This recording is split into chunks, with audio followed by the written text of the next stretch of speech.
The name Gayle's Bakery and Rosticceria conjures images of flaky croissants, decadent cakes, and the irresistible aroma of freshly baked bread. This Capitola institution has been delighting locals and visitors for generations. And it was founded by Gayle and her husband, Joe. Started making croissants out of our home. The business built and built and built until I finally had to get it out of the house because the cat was always covered in a layer of flour, and there was 68 pounds of butter in the refrigerator at all times. So we ended up starting a little, as you see right here, 800 square feet in 1978. We're now 10,000 square feet plus. An addition of a Rosticceria in 1985 transformed Gayle's into a one-stop shop for everything from a quick breakfast to a hearty lunch or dinner.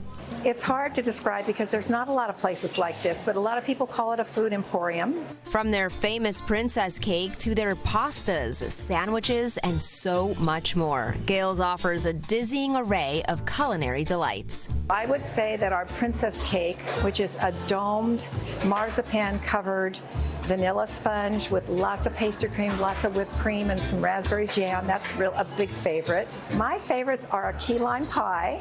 We make the best key lime pie. I still say, no matter where I go in the United States, I love ours best.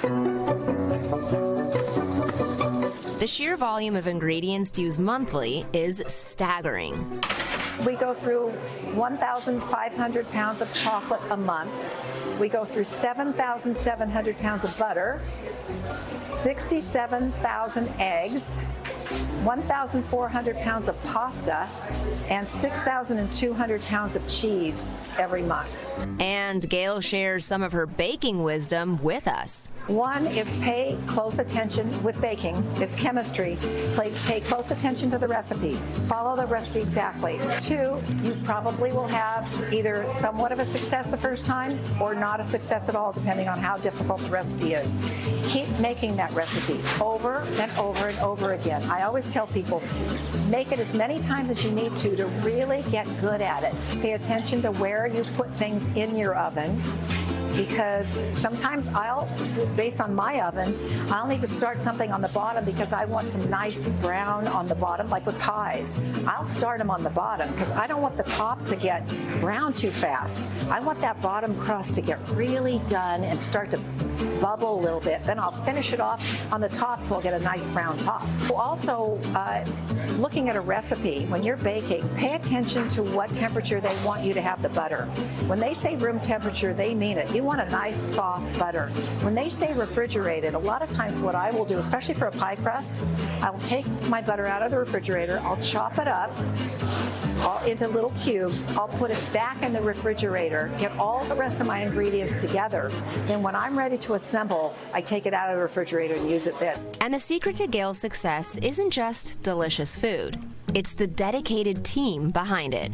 You will see that we have something like 30 people who have been with us over 30 years. We have dozens who have been with us over 40 years. We've had something like 11 marriages within the Gayle's family, babies. It's like it's a family. Louisa Beers, who is our managing partner, started out as a cake decorator and worked her way up to the head of that department, and then the head of the bakery production, and then the head of all production, and then the head of the whole bakery. We can't do it without her. Gayle and her husband, Joe, are culinary artists whose creativity extends beyond the kitchen. Joe's paintings decorate their bakery cafe, while Gayle designs her own jewelry and clothing. And how do they balance working together? We do not talk about business after 7:30 at night. And this sweet spot is more than just a place to grab a treat. It's a place where memories are made and the love of food is shared.